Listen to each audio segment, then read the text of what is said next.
To the drive-through. I'm your host Tony T here on Pick Dogs and Sports Chat Plays YouTube channel here for the next hour. We'll take about to the top of the hour. We'll have our Pick Dogs handicappers. They're all right now waiting to give out the plays for you, and that's what our show is. It's fast-moving with a lot of picks from our Pick Dog handicappers, and we'll get to them in just a second. But I want to introduce to my co-hosts of the show. We've got Dana Lane and Joe D'Amico. Start with Dana. Dana, how you doing? And a lot of action over the weekend here from the NHL and NBA playoffs. It's almost overwhelming. I mean, I had to have this discussion with my wife today about, hey, look, this is my schedule going forward, and I guess she doesn't care as long as the money keeps coming in. But it is a lot to handle sometimes, and you almost have to pick and choose what you internalize because you literally can't sit and watch everything. Absolutely. And, of course, Joe, I guess this is a great in Vegas to have a lot of action. You have NBA and NHL. You've got, the Kentucky Derby. You've got, as well as college football being dipped onto us now. Yeah, we got, our version of a full slate of games this week. And we're very excited to have the NFL starting Thursday. We've got some great Sunday games. We've got a few Monday night matchups. It's a great time for sports and sports betting. And as you mentioned, Vegas is heating up. I mean, it's always hot here. I don't know, Dana and I both live in Vegas. We've had a little loopy of a day today, a little off day. I think we had like 67 straight days over 100 degrees. And today it's not too hot, but I know it hit 90s. But it is heating up as far as the sports books and people coming to town. People that live here are getting their phone accounts in order. We're going to be touching base on a few interesting things in NFL a little later on the show. But yeah, this is a sports fans and the sports bettors paradise. This is just paradise for us, guys. Absolutely. All right. This is the drive-thru. I'm Tony T with Dana Lane and Joe D'Amico. We're all about picks, and let's get the show started with picks. And let's welcome to the drive-thru Brian Biller. You can listen to Brian every morning at 10:30 a.m. Eastern Time in the morning show with Mitch, as well with Rod and Chris Ruffalo. Let's welcome Brian Biller. Brian, how you doing today? And of course, a couple of games from the NBA. Oh yeah, I'm super excited about today. Ready to dive into some NBA playoff action.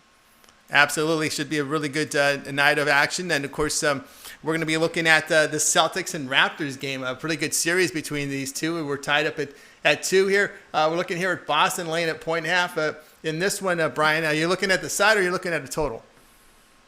I'm looking at a side here. It's a premium play, but I'm going to give it out to free for all the guys listening out there. Absolutely love the Toronto Raptors tonight. I think they've stolen the momentum away from the Celtics. And I think from here, it's only going to get worse for Boston. Toronto 5-0 on the last 5 Monday nights against the spread. They're hit 5 straight as a dog. So I'm going to ride Toronto here. Love them tonight. All right, Brian Biller here on the Pick Dogs. I get Dana's thoughts here. What were your thoughts over the weekend looking at this comeback here from Toronto down 0-2, even up the series? Thank you. Dana? Well, I mean, I think that, the first and third.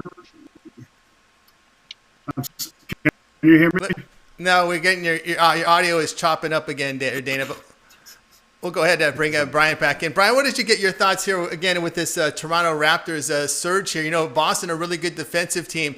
But any concerns here that Toronto is still being held well below their season average in scoring? Yeah, that's always a worry. But I feel like as this series goes on, the defense intensity is going to pick up on both sides of the ball.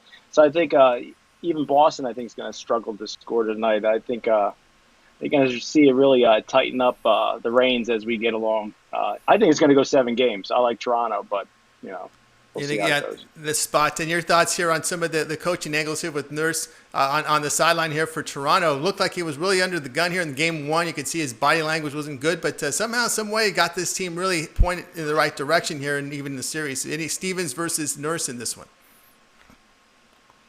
Really 2 all-star coaches going at it tonight. I have total respect for both of them. I think they're going to, both teams are going to be ready to go, that's for sure.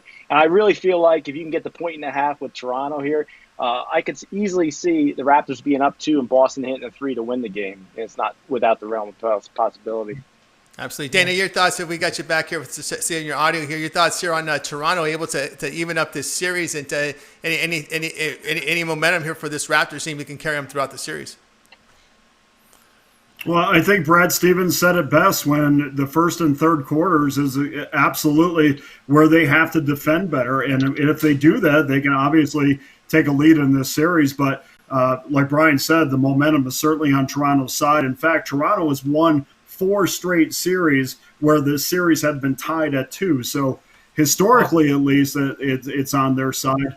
But you can't have a 51-21 three-point advantage and hope to stay in this series for Boston. They must shoot better from beyond the arc. And obviously, I think they're going to do what Miami usually does and probably try to get that shooting going early. But huge disadvantage from the Celtics beyond the arc in this one. Yeah, no doubt about that. Here on the drive-through, Tony T with Dana and Joe. Welcome in Brian Biller. Brian, what do you got going over at Pick Dogs for nice action?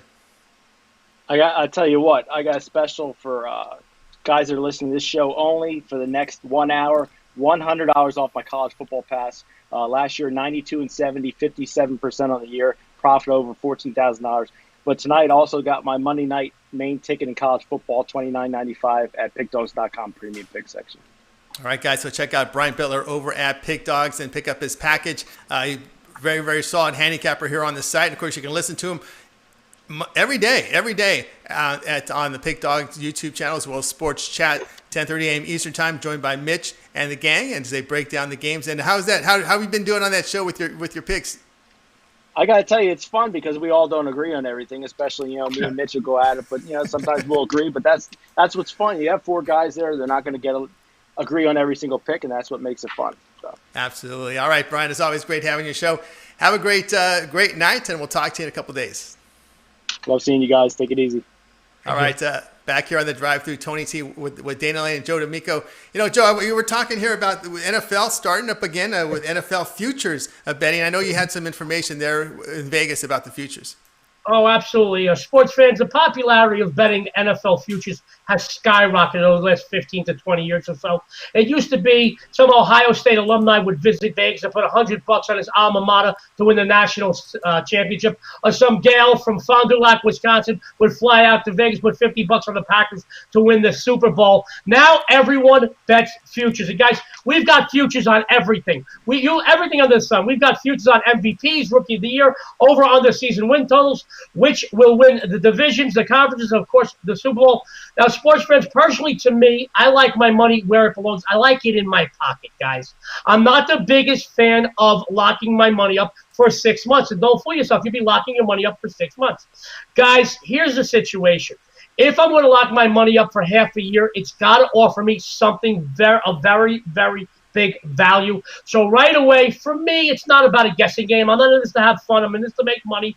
But for anybody that wants to, make a small investment, have some fun and action for the season, if you want to bet the MVP or the Rookie of the Year, that's fine. Fun, small action. But unless it's a guessing game, guys, it's like the Oscars. Give it up. Divisions, you got 4 teams in each division, and rarely do we see the third or the fourth pick take the crown. So this leaves the big ones. We're talking about who's going to win the AFC, the NFC, or the Super Bowl. The thing is, sports fans, normally it's usually the top 2 or 3 in each of the conferences, or the top 4 or the 5 overall to win the Super Bowl. And you're not going to see long shots winning the Super Bowl, guys. It just doesn't happen. The value is never going to offer you better than 3, 4, 5, or even 6 to 1 on these odds. Once in a while, you get lucky with an 8 to 1 if you catch it early and catch it right before the general public starts moving lines. But these bigger than 6, 3, 4, 5, 6, 7, 8 to 1s do not win the Super Bowls. They don't win. You might get some luck on the AFC, the NFC Championship, but you're going to get a little bit shorter odds. But I will tell you this. Unless you are a 5 or 10 dime player, to me, I don't see the value. I see more value in betting a few individual games for larger amounts throughout the season, and I'm not locking my money up for 6 months where the odds are very much against me. So if you bet futures, go for something that offers you value. Just for example, I'm doing this off the top of my head. Odds to win the Super Bowl, the Saints are 10 to 1, offer some value. Cowboys at 12, Seahawks at 16. These are some teams in that odds range. To be honest with you, the Chiefs, the Ravens, the Niners, and the Saints are the 4th highest to take it. 9 to 2, 5 to 1, 8 to 1, and 10 to 1. So, if you want to go between a 10 and a 20 to 1 to see what something that offers you value, by all means, go for it. Otherwise, I think, my opinion, I'd rather bet more on a few individual games throughout the season First of all, where I don't have to sweat out every day. If you're looking for fun and a small investment, if you're a $50 or $100 player and you want to bet 50 on the Bears because you're from Chicago or Cicero, then by all means do it. If you think you got a good shot at it, or you're just a fan, that's entertainment, and you got 6 months of entertainment and action. But if you're in this to make money, you really do have to look at some of these higher odds. Otherwise, it's not worth it for you to lock your money. If you're $100 or $200 better, which, mind you, every casino and sportsbook in the world is made on $50 and $100 bettors. You are the gold, silver and gold of this business. But I want you to know, the 5 and 10 dime guys are the ones that look at these to make some money because they're betting the Chiefs, the Ravens, the Niners, and the Saints. So a 5 and 10 dime guy can make a nice bankroll by the end of the season. If he wants to bet 4 of those and he catches one of them, he's going to make his money. So you're looking at that, and you always look at that as an investment. If you want to have fun, that's fine. It should be entertaining and enjoyable. 10, 20, 50, 100, if you can afford it, it's fine if it's in your bankroll. If not, stay with something that offers you value or bet more on a couple of games that you really love throughout the season. And that's what I got to take on futures, guys. I'm not a big futures guy. It has to offer me value to lock my money up for 6 months. You know, Dana, there's no NFL preseason this year. So looking into this NFL season, it's going to be a little different for a lot of bettors because a lot of times NFL, even an NFL preseason game, gets a lot of attention from everyone. So how do you think this might factor into some of the lines here and of course, some of the betting here in week number 1? Do we look at familiar teams that we're familiar with or teams with a lot of high turnover, maybe some teams inserting some young players? How do you factor that into this season's? Well, we go right back to what we talked about last week, Tony. For me, I'm taking the first NFL week off. I need to see what I'm betting on. I'm not betting on something I've not seen practices. I have not seen any preseason games. I don't know how any of these young players are going to read offenses or quarterbacks are going to read defenses. I just need to see more. And by the way, we're crushing other sports. So why do we need to jump off of that to bet a sport just because it's the name of football? Now, I will say, as far as the Kansas City Chiefs are concerned, and they have their game coming up on Thursday, perhaps this year would be a benefit to the team that just won the Super Bowl because they don't, they're not being paraded around as the Super Bowl champions. They don't get a lot of time to be full of themselves. They don't, get a lot of time to sit and shine up the Lombardi trophy and have everybody tell them how great they are. Maybe that's a positive for Kansas City going into the new season, but it is really important, guys. And if you must play, make sure, everybody's got an opinion, but it's a different level of bettor that has an educated opinion. So make sure that you watch these press conferences, listen to what the coaches are telling you, the same way you would in week 1 of preseason, and then play accordingly. But for me, I'm out week 1. I just want to watch and see. All right, guys, listen to the Dry Trend. Watch it here on the Pick Dogs YouTube channel as well as Sports Chat. And, of course, free picks throughout the show. Let's continue with the picks. Let's bring in Joe D'Amico. You're here. You're going to look at this Yankees-Blue Jay game. And, of course, it's Montgomery and Ryu. We find in here that Ryu favored about $1.25 wherever you shop. You got to shop your lines. Total sits here at 9. Well, guys, I want to talk Yankees Blue Jays, as Tony mentioned. And, guys, as a lifelong diehard Yankees fan, it's been tough the last month or so for me and many others like me. We've seen this team go from the best overall record in baseball to dropping to 3rd place in the division at 21-19. And I believe right now they're tied for the 8th seed. There's a lesson to be learned every day in life, and I'm going to give you today's lesson. Your heart has no place in sports betting. All right, I'm going to repeat that. Your heart has no place in sports betting. For me, personally, I'm a Yankees fan. I'm looking at this, though, as a money situation. I'm looking at this monetarily, guys. I want to talk Yankees real quick. We've got Sanchez benched because of a slump. Chapman on a day-to-day suspension. A few starters out for the season. Stanton and Judge both sidelined with injuries. Not to mention this team was just 8-12 on the road in 2020. Jordan Montgomery, Tony mentioned, he takes the mound. He's a lefty, 2-2 with a whopping ERA of 5.76. Sports fans, the team has gone on to lose his last 2 starts, including his last outing, which is absolutely horrific. This was like if Ellen DeGeneres and Patrick Ewing had a love child. This was an ugly outing, and that is an ugly baby. Don't get mad. It's true. It will be an ugly child. All right. Oh, boy, he went to just 2/3 of an inning. He got tagged for 4 earned runs, 5 hits. You just mentioned Yunjin Ryu. I love his name. I say it 10 times fast. He gets the nod at home, folks. The lefty, 3-1 with a 2.72. How about this? And this is very impressive to me.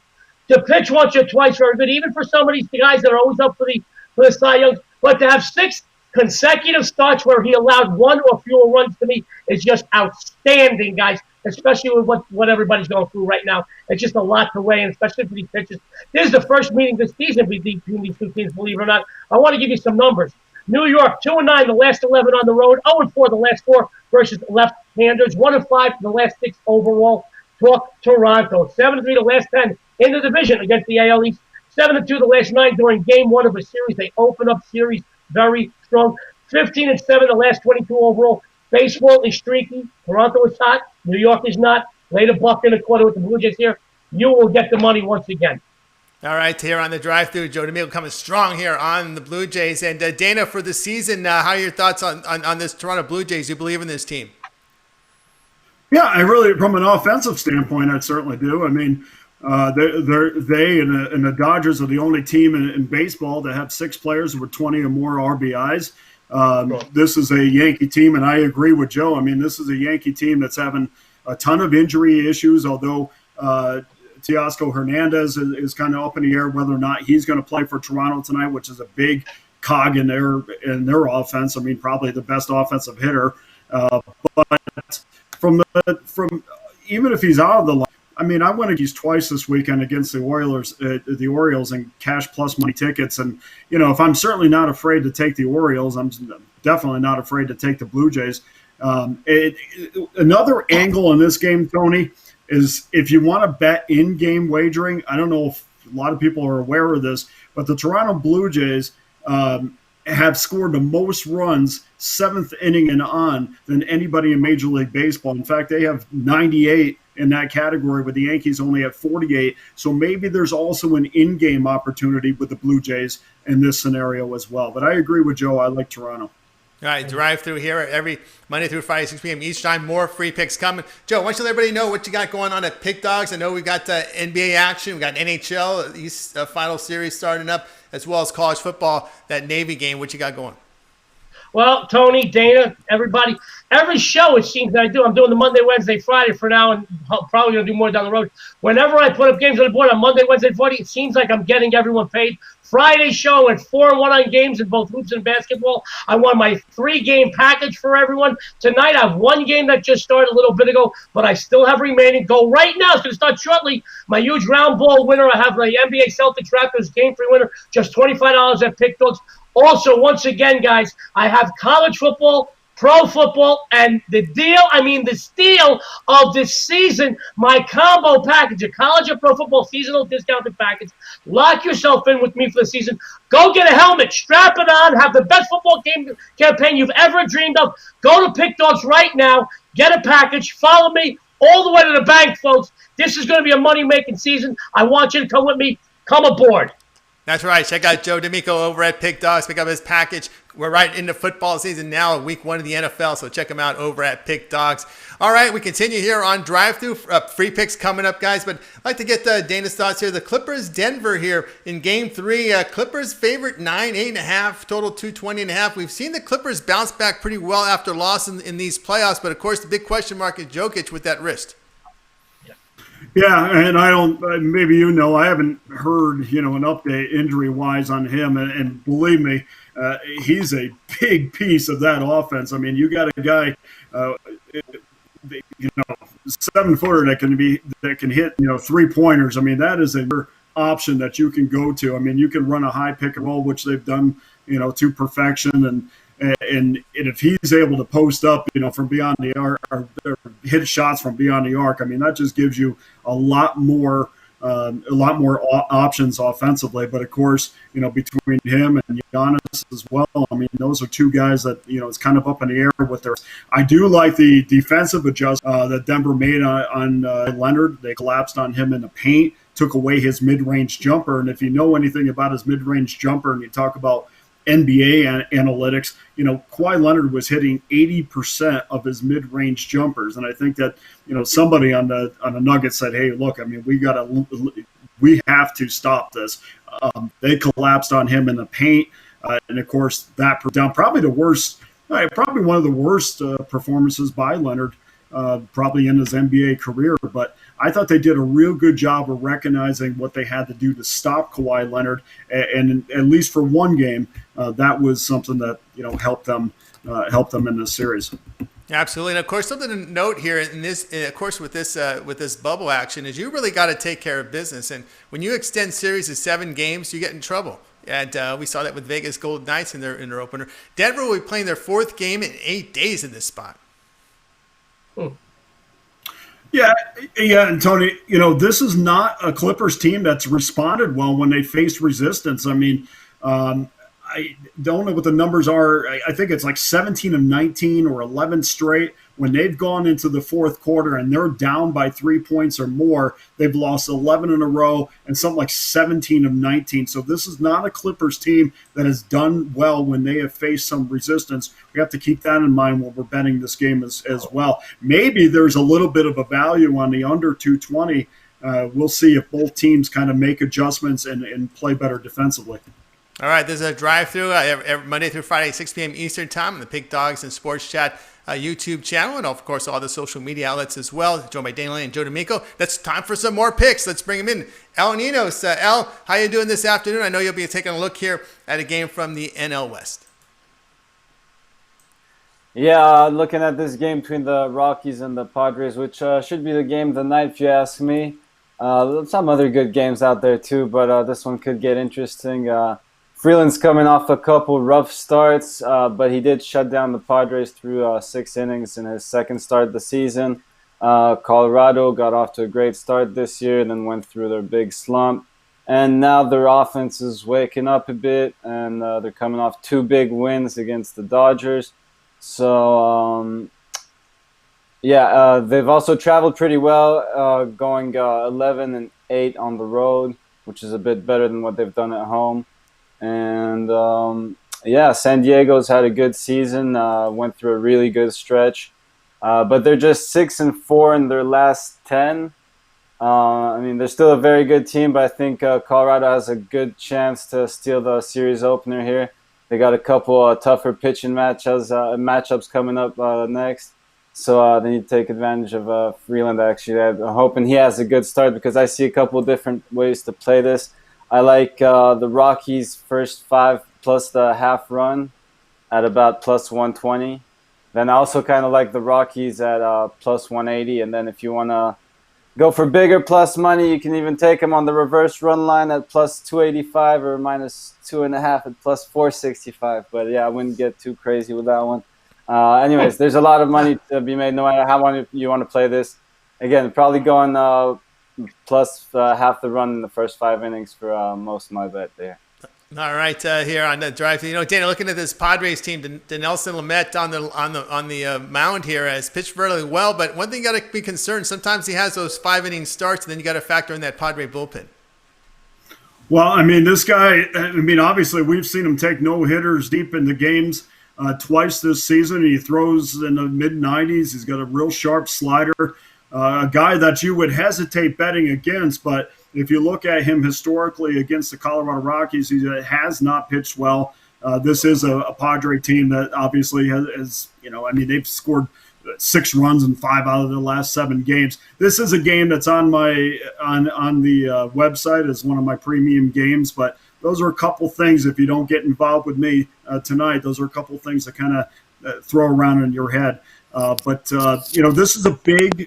This is absolutely a big series for the Rockies because coming off of that series against the Dodgers, they want to make sure that it wasn't for nothing. If they drop the series against the Padres, really what they did in LA was is going to be forgotten.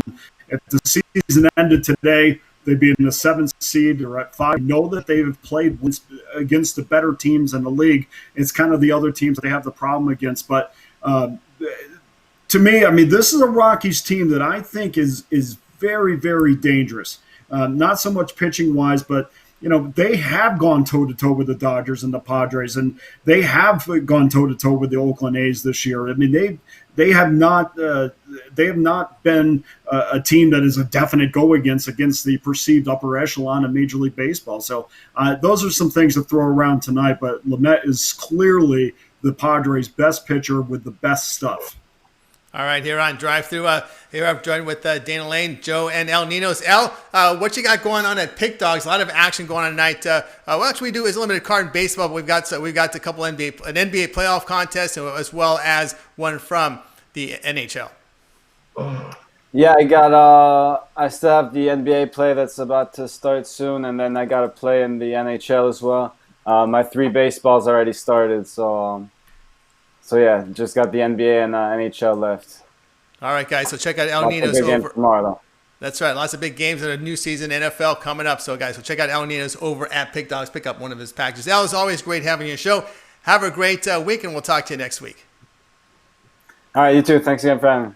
All right, there's a drive-through. A lot more free picks coming from our Pick Dogs handicappers. And want to go back to Joe here. We're going to talk about, we got a game coming up Thursday night. It's the primetime game. We need to refresh people's memories about these primetime games. We got the Sunday night games, Thursday night games, Monday night football, and you've got some betting tips for the public out there on how to approach these primetime games.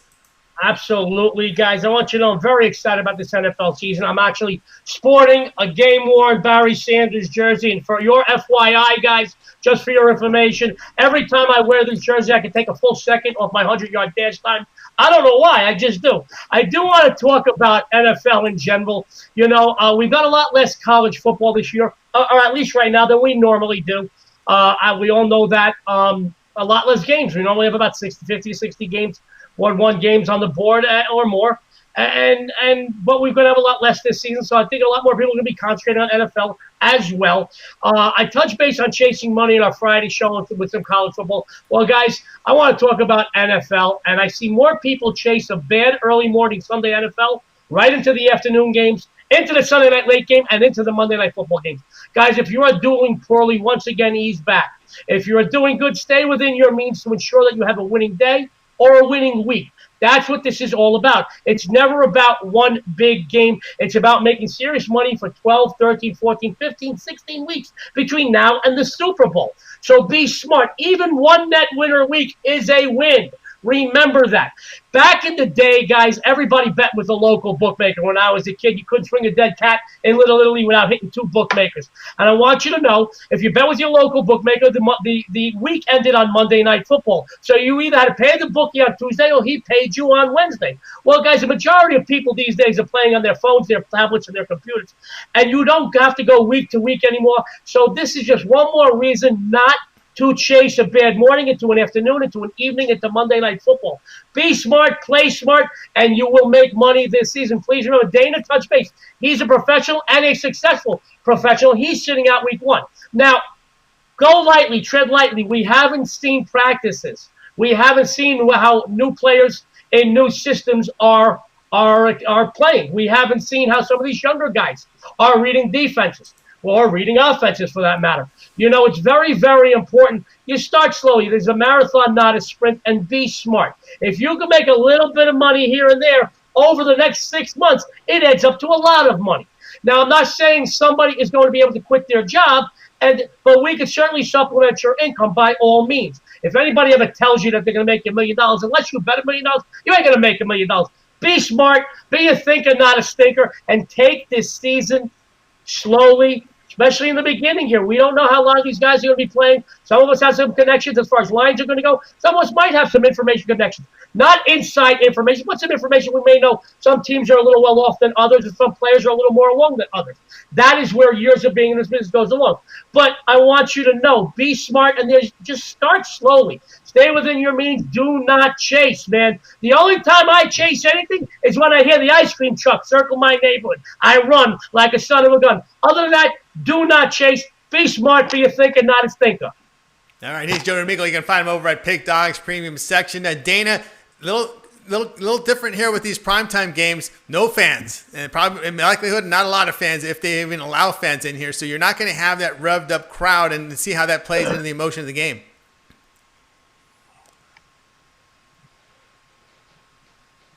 Yeah, even pertaining to Thursday's game, Kansas City is obviously one of the biggest home field advantages in the NFL. I'm just starting to get into this game a little bit so I can properly watch.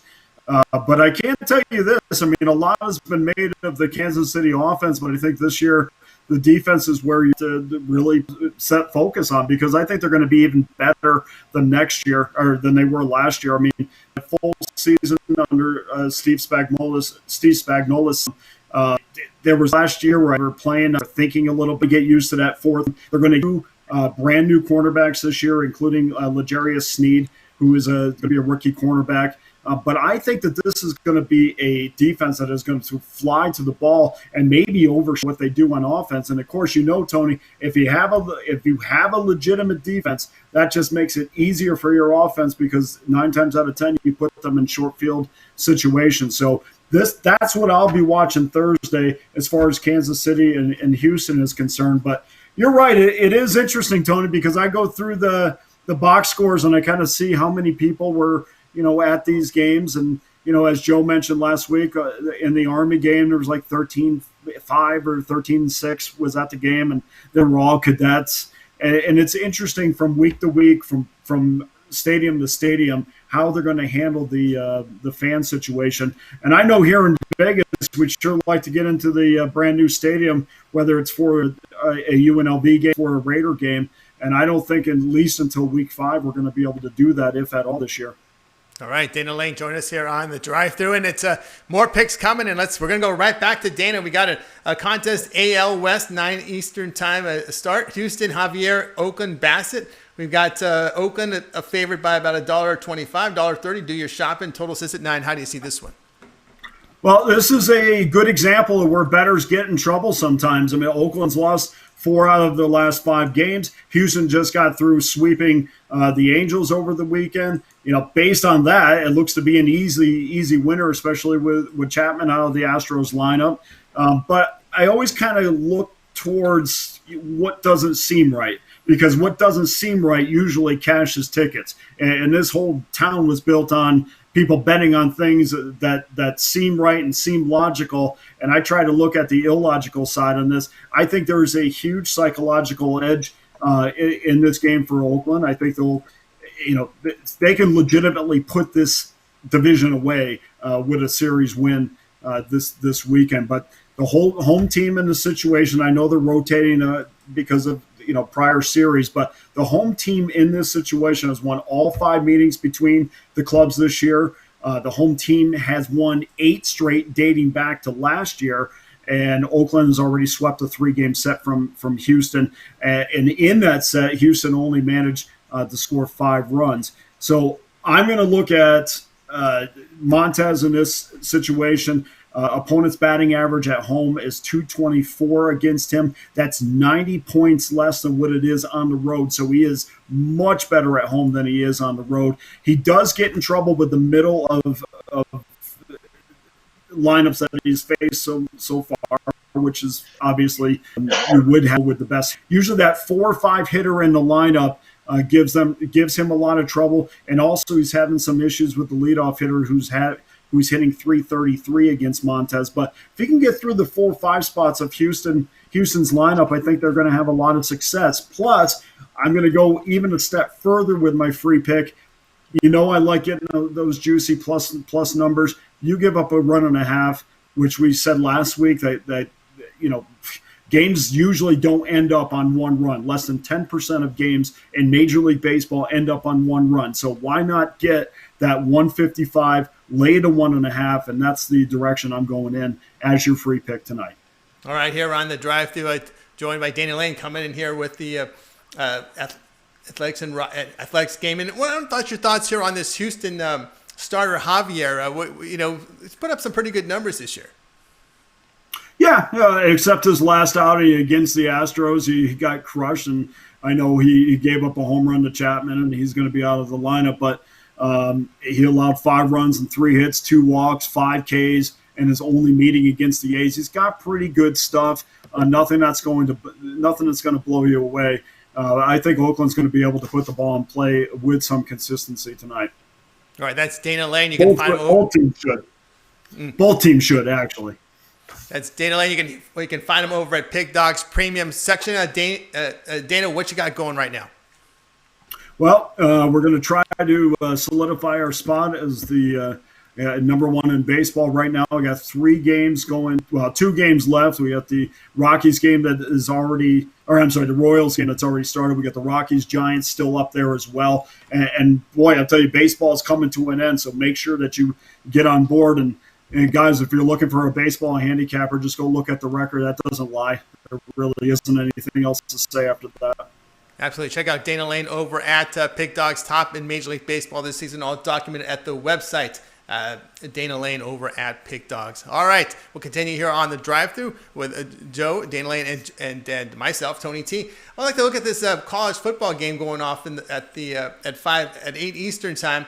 We've got Navy and BYU, and we've seen a big line move. And Navy had opened up at a 3-point favorite. Now it's moved 1.5 to 2 in some places. And of course, I guess Dana, people worried about the quarterback change here. Malcolm Perrier now made a roster with the Miami Dolphins.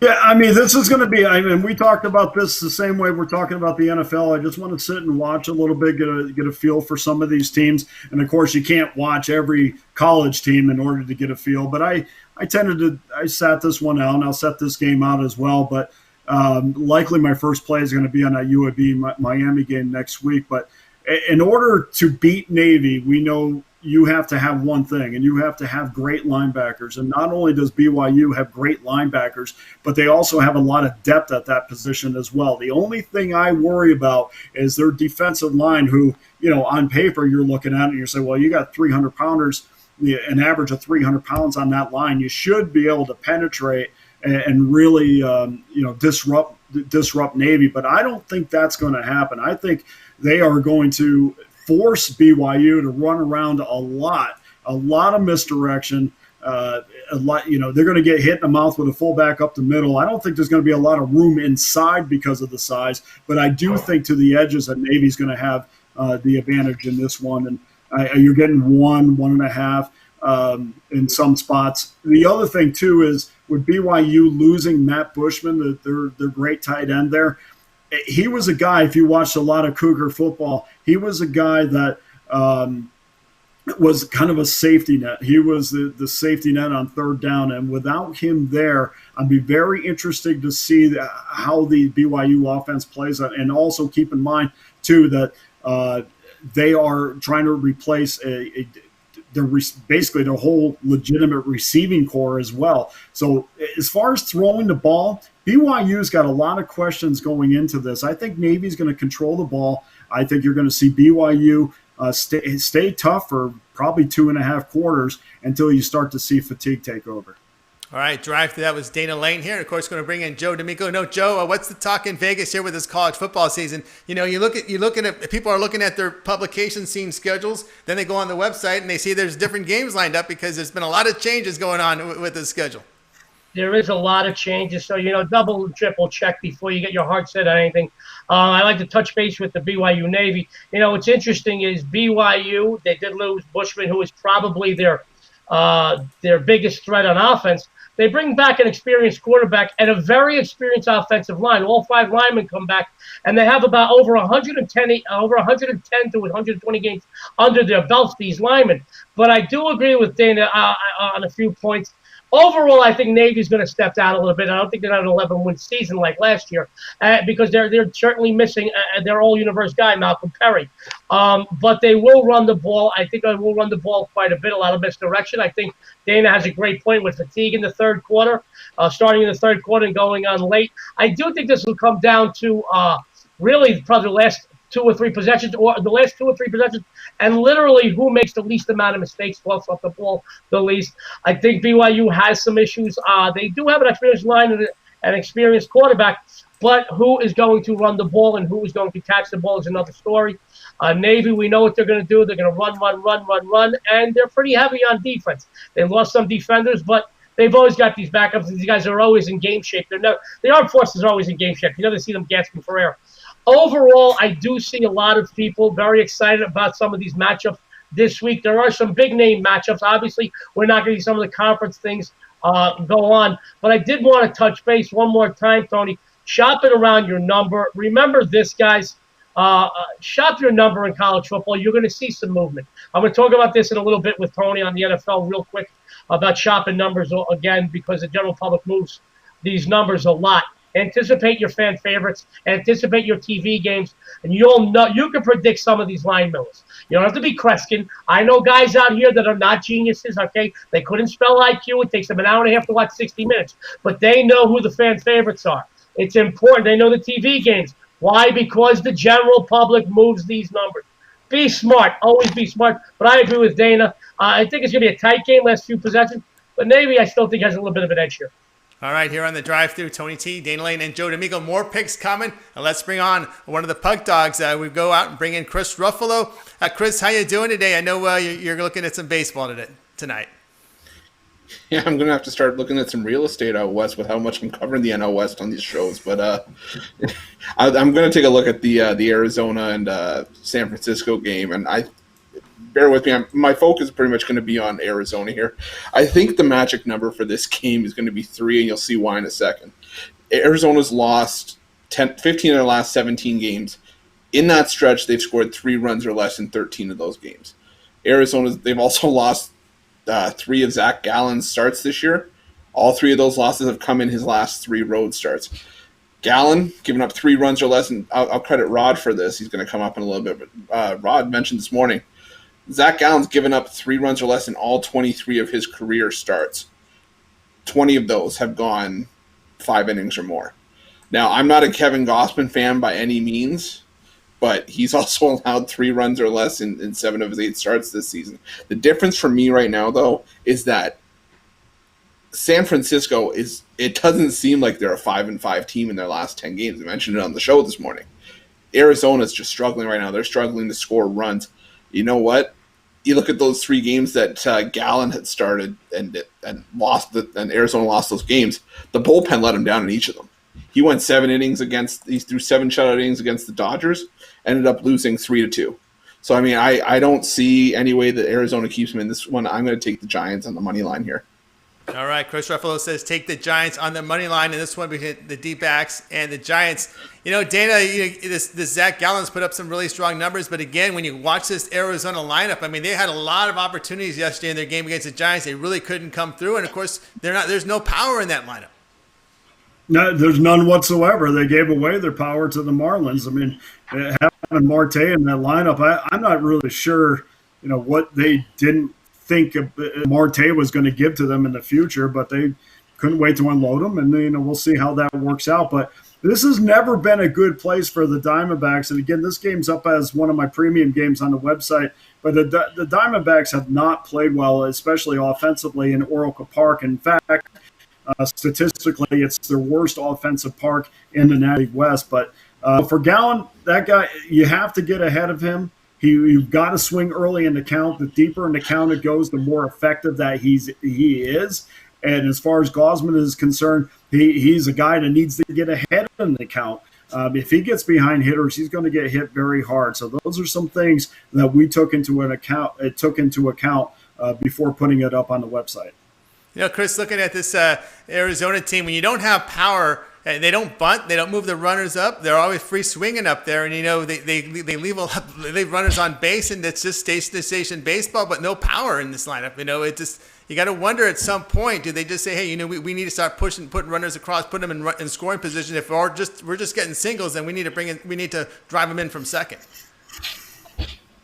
Well, I mean, you look at it, when's the last time that we can associate the Arizona Diamondbacks with power was when Paul Goldschmidt was there. And I mean, you're starting to see it with guys like, Jake Lamb, David Peralta was swinging as well, pretty well last season. But this has just been a team that's just, Tony, it's like you said, they're playing station-to-station baseball. They're playing small ball. They're just trying to advance runners.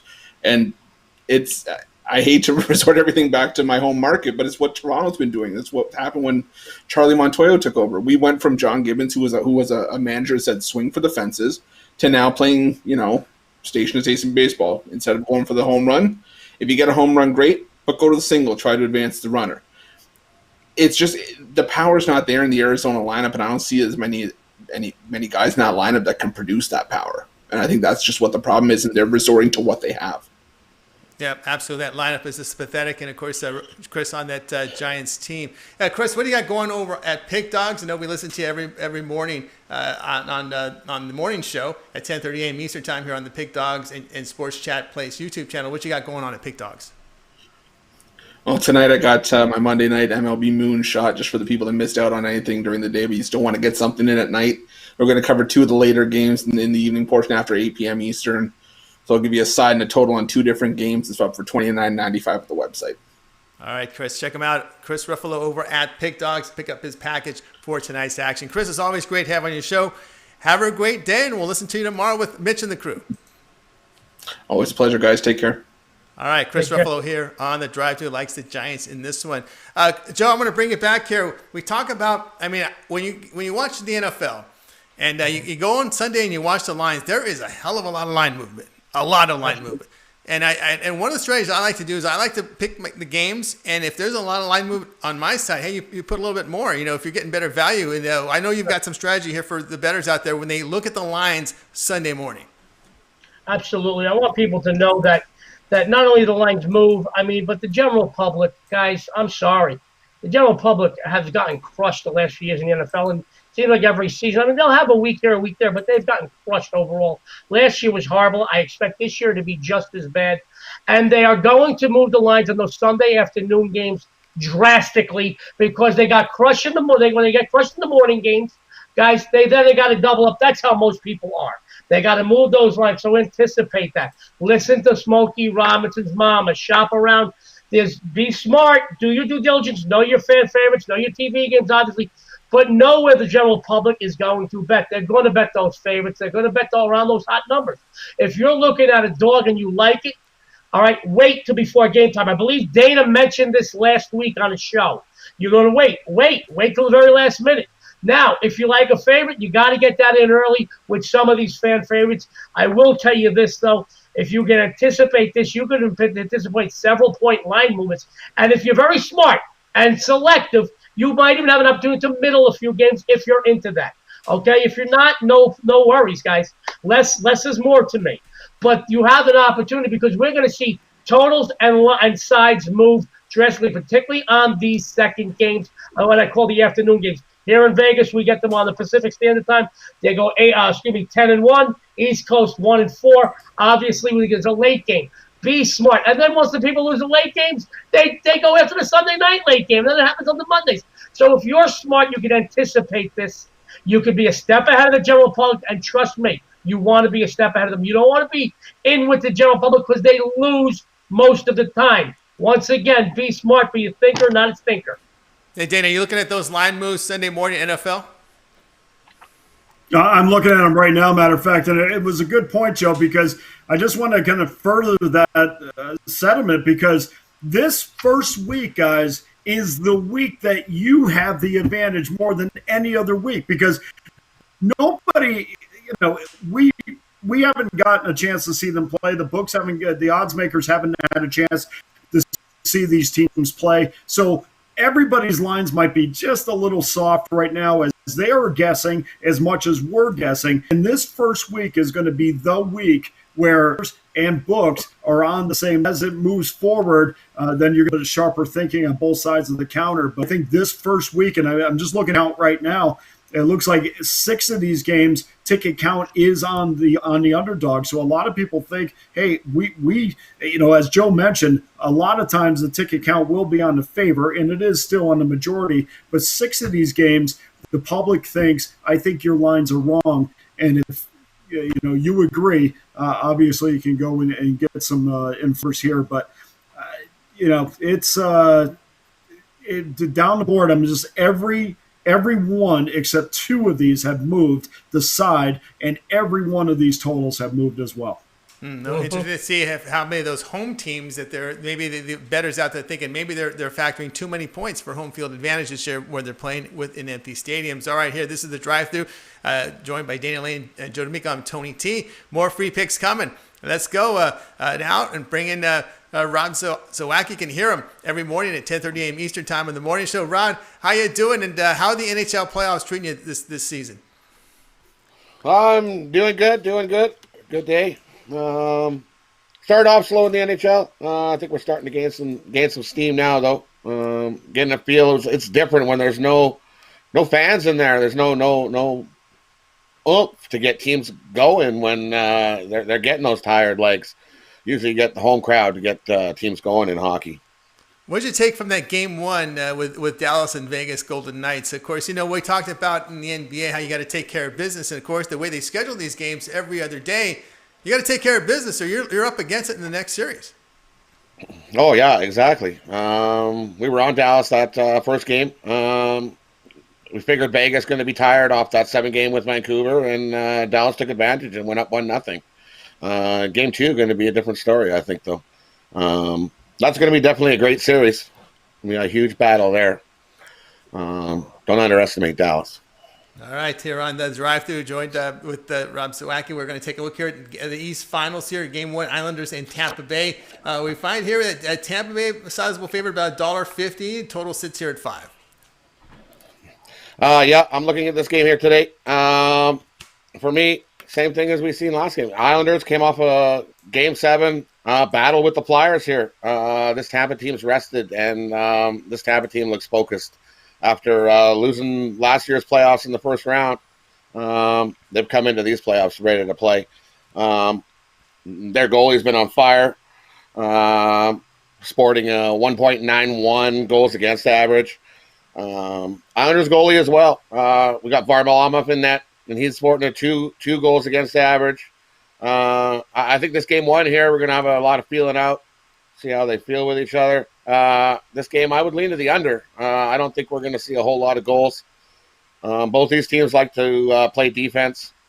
That's what I think we're going to see, a nice defensive battle. I lean Tampa. I think Tampa wins this first game and the under. All right, joined by Rob Zawacki looking at the Tampa side here and the under. Dana, obviously another rest angle here to look at in this one. Yeah, I'm not. Once again, it's, do you like the team that just got through playing a tough 7-game series, or the one that really just not only has had some time off, but cakewalked their way through the Bruins series, a Bruins team that really just was not engaged for most of the series, and there was some spots here and there, but really that Bergeron line was non-existent, and in order for Boston to be effective, they must get production out of that Bergeron line, because the Krejci line is really not one that you can lean on. But I agree, as far as game 1 is concerned, I like this to go under. I know 5s are they get a little bit hairy, but still, they have to score 6 goals, and this is not an Islander team, especially if you like the Islanders. I mean, they smother you if they get a lead. And so if you like the Islanders, you have to like the under. They have gotten a lot of production from guys that maybe you didn't think that they were going to get production from. Pajot comes to mind, the Anders Lee and the Josh Baileys of the world. I mean, they've been fantastic, not only on the offensive side of the ice, or the offensive side of the ice, but defensively, this team plays two-way hockey as good as anybody in the league. So for that, if the Islanders are to have success, they know that they must win low-scoring games, because like was mentioned, Tampa Bay, they're defensively, they are often overlooked. And I think in a lot of regards, they probably want to show off how good they are defensively, which speaks to the under as well tonight. All right. Rod, your thoughts here on the goalie matchup in this series? This is a great goalie matchup. Varlamov, like I said, he's sporting a 2.0 goals against average. Both goalies are good in that. Tampa's Varlovsky is 1.91 goals against. So, just like Dana says, this Tampa team can play defense. They're known more for their offense, is what everybody thinks, but they can definitely lock it down. And Hedman's been beast in this playoffs, playing both ways, back and forth. He'll jump back into a play, block a shot, do whatever it takes to win. And that's what this Tampa Bay team looks like they're doing to me. I like Tampa game 1 and the under. In close games, I'm always, and especially in overtimes, I'm always looking at the puck handling with the defensemen in their own zone. Which side do you trust the most with puck control, getting it out of that, get it past the blue line? Because turnovers, I'm always worried about that turnover in their own zone. That always bothers me. For me, it's Tampa all the way. Hedman, he's back there. He's going to play the most minutes out of any Tampa player tonight for sure. Huge defenseman. He'll get everybody going. And he's not one to turn the puck over. He's a plus 11. So anytime he's on the ice, they're scoring. They're not giving up goals. He's plus 11. So that means anytime he's on the ice and winning that plus minus, they're plus 11. So he's on the ice, Tampa scoring goals, not giving them up. You know, Dana, we always talk about the defensemen, but we forget how important they are in their own zone with puck handling. Because again, we've seen a lot of games turn on turnovers in the own zone, especially when teams are tired. You get that mental fatigue comes into factor, and that sometimes leads to mistakes. Well, I mean, the other thing about that, Tony, is if you want to go over to Corsi numbers and kind of look at teams that have outstanding Corsi numbers, I mean, that's a positive for them defensively, because usually if you're a top Corsi team, you're a good defensive team at least, because the puck's on your stick the majority of times. And he mentioned Victor Hedman has been fantastic. Sergachev has been great. Ryan McDonough have all given them some production from the blue line. And those are all guys that are not going to turn the puck over in bad spots and, have off it, transition going back the other way. These are all guys that you can count on. And not only is it important for your defensemen to not turn the puck over, but it's also important for them to win the battles down low in the corners and be able to get it quickly up to their forwards in transition. And the teams that can do that, if 3 passes and you're all the offensive zone, that team is the better of the two teams, at least in transition. And it's going to be very interesting because there is a contrast of styles here tonight. And Tampa Bay has been the most successful team in the league without a ring. And I'm sure that once again, without Stamkos. And once again, there was some talk that he might come back. But this is going to be an interesting contrast in styles. But I do know one thing, as far as being aggressive on the offensive end and then being able to get back from your defenseman, I think Tampa Bay has a little bit of an advantage here. And I don't think people are Tampa offensively. All right, the drive-through here, Tony T with Dana Lane, Joe, and, of course, Rod. And, of course, Rod, what you got going on over at Pick Dogs? All my baseball started. I got a selection on the side left in tonight's basketball game, and the Clippers and the Denver Nuggets available over there. You can get that now. All right, so guys, check out Rod over at Pick Dogs, and of course, you can listen to him 10:30 a.m. Eastern Time over on the morning show with Mitch and company, 10:30 a.m. Eastern Time on the Pick Dogs YouTube channel as well as Sports Chat Place. Rod, I'd like to thank you very much for taking time off of training for your next marathon and join us on the show today. I know, right? It's the next marathon of TV. Oh, that's what it was. See, next marathon, TV. All right, that's what it was. Okay, all right, Rod. Thanks for joining us. We'll talk to you next tomorrow. Thank you, everybody. Good night.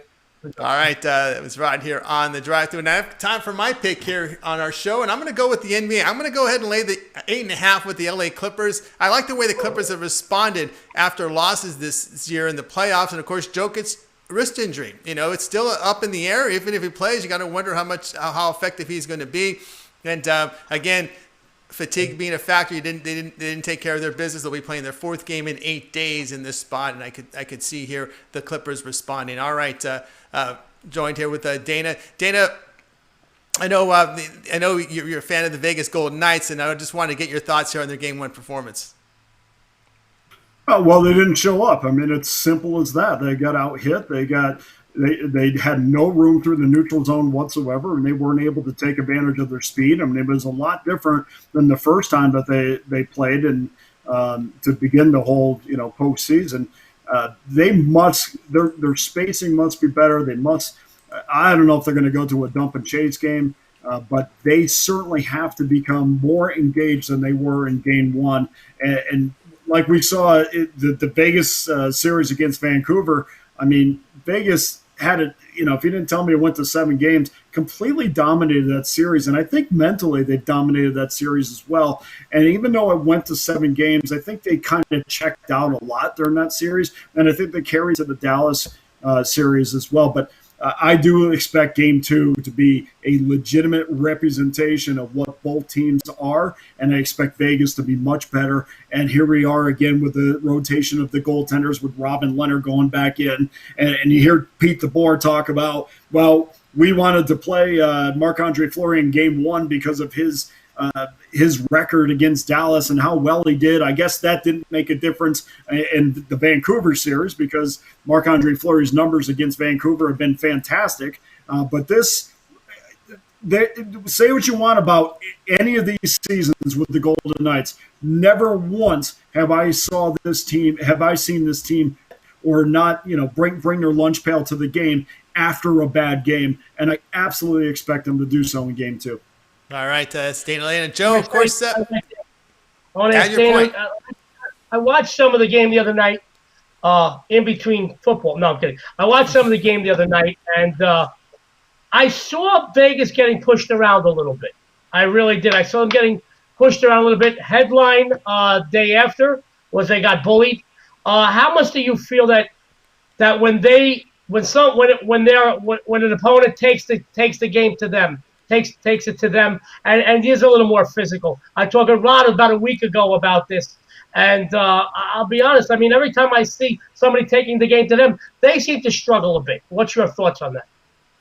I think that I don't put too much into that because I think when you see teams taking it to them, quote unquote, I think it's really just Vegas not being as crisp and sharp.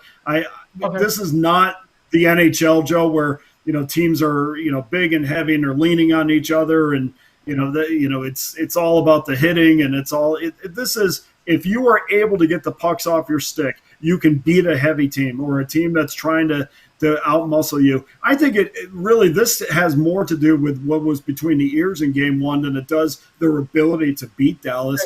And Dallas came to play. I mean, they were ready to go, and Vegas was still. And keep in mind too, Joe, this is huge. Vegas played Chicago and they played Vancouver. These were not.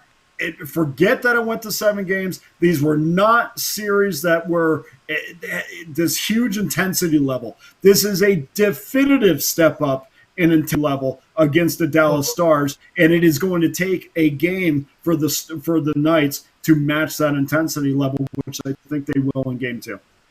All right, drive through at top of the hour, guys. I'd like to thank you for joining us on the show. Be sure to check out Premium Area over at Pick Dogs and pick up one of the packages from our fine handicappers. We'll be back tomorrow at 6 p.m. Eastern time. Do it all over again. And we'll say a final goodbye. We'll put all the Pick Dog cappers on, and we'll see you guys tomorrow. Don't forget the morning show tomorrow at 10:30 a.m. Eastern time. Hey, good, guys. Good luck and have a winning day.